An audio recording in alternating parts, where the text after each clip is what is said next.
حضرت امیر معاویہ رضی اللہ تعالی عنہ کے وصال کے بعد آپ کے بیٹے یزید کو خلافت مل جاتی ہے۔ یزید ایک بدترین اور بدبخت شیطان تھا، شرابی تھا، زانی تھا۔ یزید کو جب خلافت ملی تو یزید سمجھ گیا کہ میری اس خلافت کو حضرت امام حسین رضی اللہ تعالی عنہ کبھی قبول نہیں کریں گے۔ اس لیے یزید نے مدینہ منورہ کے گورنر ولید بن عتبہ کو خط لکھا کہ حسین ابن علی، عبداللہ ابن عمر اور عبداللہ ابن زبیر رضی اللہ تعالی عنہ میری بیعت کو مانیں، اگر وہ بات نہ مانے تو ان پر ظلم و ستم کرنا۔ امام حسین رضی اللہ تعالی عنہ نے یزید کی بیعت کرنے سے انکار کر دیا، کیونکہ یزید آپ کے نزدیک مسلمانوں کی امامت اور خلافت کے ہرگز لائق نہیں تھا، کیونکہ آپ جانتے تھے یزید فاسق و فاجر تھا، زانی تھا، شرابی تھا اور ظالم تھا۔ امام حسین رضی اللہ تعالی عنہ مدینہ شریف چھوڑ کر مکہ شریف تشریف لے آئے۔ اب آپ کو مکہ شریف میں کوفیوں کے ڈھیر سارے خط آنے لگے۔ ان خطوں میں لکھا ہوا تھا، اے امام حسین، آپ کوفہ تشریف لے آئیے، یہاں پر یزید کا ظلم و ستم بڑھتا چلا جا رہا ہے، ہم آپ سے ہی بیعت کریں گے، یزید کی بیعت ہمیں ہرگز قبول نہیں ہے۔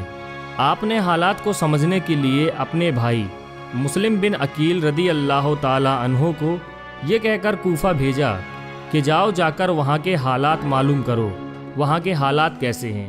جب حضرت مسلم بن عقیل رضی اللہ تعالی عنہ کوفہ پہنچے تو وہاں کے لوگوں نے بڑے ہی احترام کے ساتھ آپ کا استقبال کیا۔ حضرت مسلم بن عقیل کے ہاتھوں میں 18,000 لوگوں نے بیعت کر لی، اور حضرت مسلم بن عقیل نے اپنے بھائی حضرت امام حسین کے نام ایک خط روانہ کر دیا، جس میں آپ نے لکھا کہ یہاں کے حالات بالکل صحیح ہیں اور 18,000 لوگوں نے بیعت بھی کر لی ہے، لہٰذا آپ کوفہ جلد سے جلد تشریف لے آئیں۔ لیکن جب یزید نے ان لوگوں کو دھمکیاں دی تو وہ لوگ اپنی بات سے مکر گئے اور امام مسلم بن عقیل کو شہید کر دیا۔ کوفہ کے حالات اتنے بدل چکے تھے کہ وہ لوگ جو حضرت مسلم بن عقیل سے محبت کا دعویٰ کر رہے تھے، اب وہی لوگ آپ کی جان کے دشمن بن گئے۔ وہیں دوسری طرف مکہ میں مسلم بن عقیل کا بھیجا ہوا خط حضرت امام حسین تک پہنچ چکا تھا، جس خط میں لکھا ہوا تھا کہ کوفہ کے حالات بہت اچھے ہیں، آپ جلد سے جلد تشریف لے آئیں۔ لہٰذا حضرت امام حسین نے فوراً کوفہ جانے کی تیاری شروع کر دی۔ حضرت امام حسین اپنے تمام اہل خانہ کے ساتھ کوفہ کے لیے روانہ ہوئے۔ یہاں امام حسین کوفہ کے لیے چل پڑے۔ امام حسین ابن علی کو حضرت مسلم بن عقیل کی شہادت اور کوفہ کی بے وفائی کی خبر اس وقت ملی جب آپ مکہ شریف سے کوفہ کی طرف روانہ ہو چکے تھے۔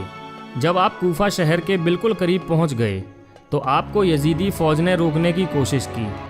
حضرت امام حسین نے فرمایا کہ میں تم لوگوں کے بلانے پر ہی کوفہ شہر میں آیا ہوں، اگر تم لوگ چاہتے ہو کہ میں کوفہ میں نہ آؤں تو مجھے واپس جانے دو، میں جانے کے لیے تیار ہوں۔ یزیدی فوج نے حضرت امام حسین کو کوفہ شہر میں داخل نہیں ہونے دیا، لہٰذا حضرت امام حسین نے اپنے پورے قافلے کے ساتھ اپنا راستہ بدل لیا۔